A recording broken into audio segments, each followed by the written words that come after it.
Hi everybody, back with another video, and one that I'm really excited about.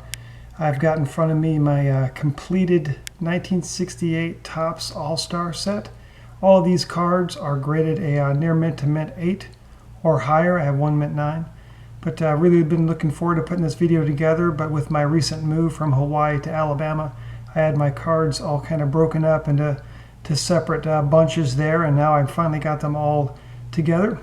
My cards did arrive last week, and they all appear to be safe and sound and all accounted for. So I just want to give a recap of kind of what I did to ship them first. I shipped them in 3 groups.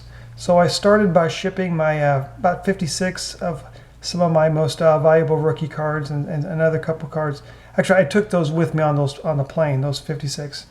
And then I made these stacks here. These are cards that I valued about $50 or more in value to me.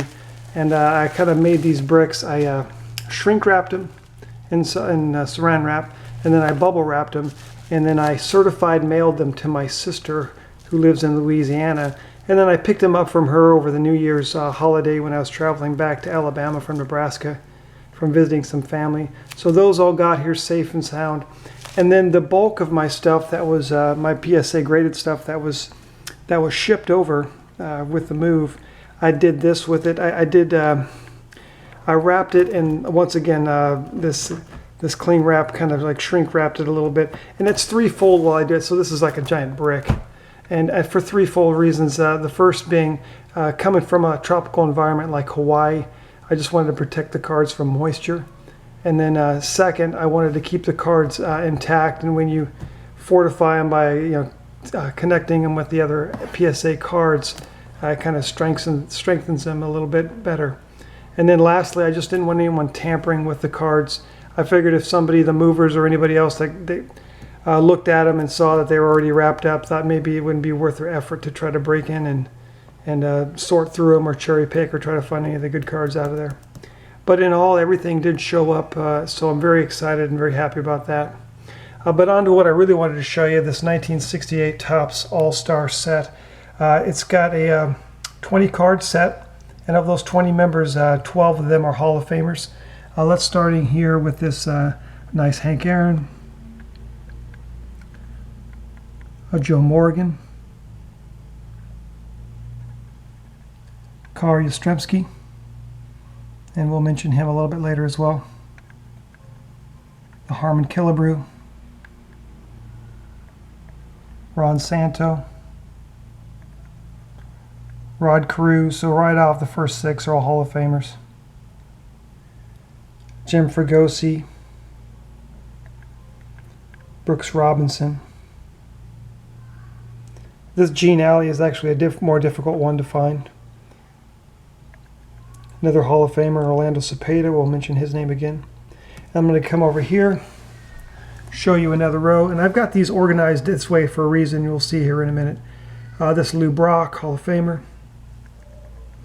This Bill Freehand is actually a very tough one to get. You'll pay about as much for that one as you will for some of the other lesser named Hall of Famers.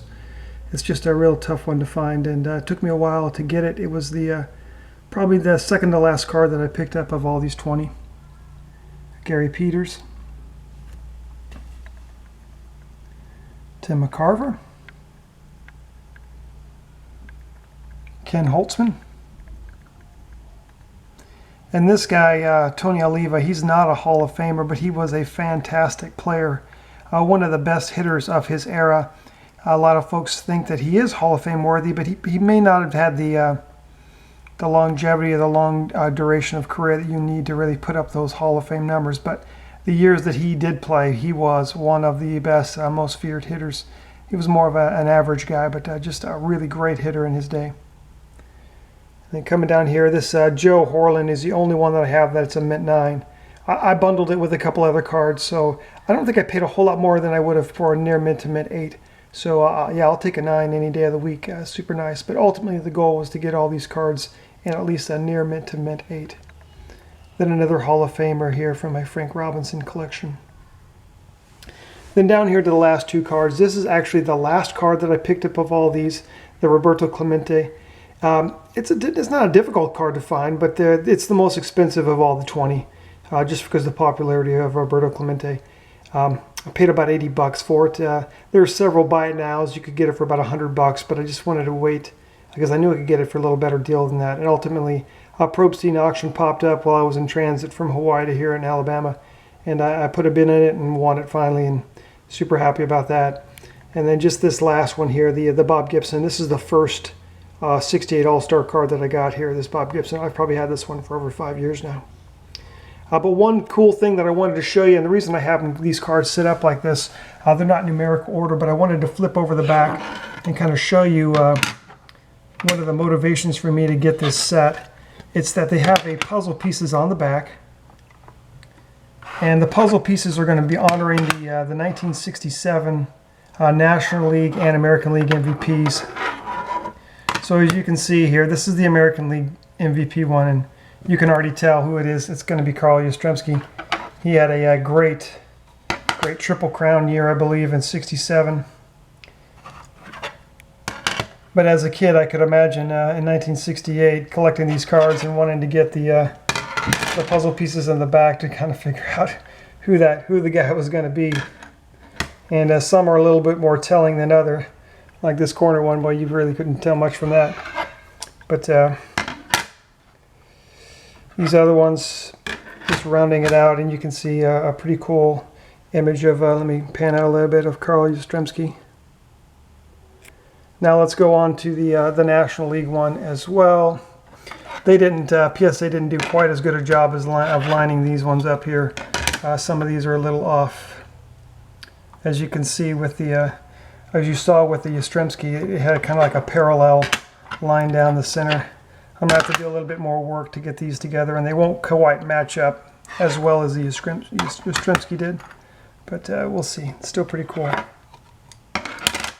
So we know he's a Cardinal. 67.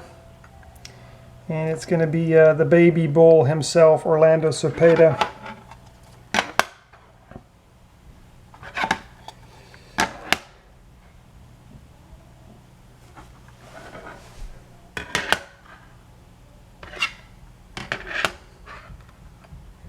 So both the puzzle pieces, and I'll kind of stand up to give us a little bit more image of the Yastrzemski on the left, Cepeda on the right. Really cool. That was one of my key motivations for collecting this set, to get the puzzle pieces on the back. Once again, everybody, I appreciate your comments and posts below, and thanks again for watching.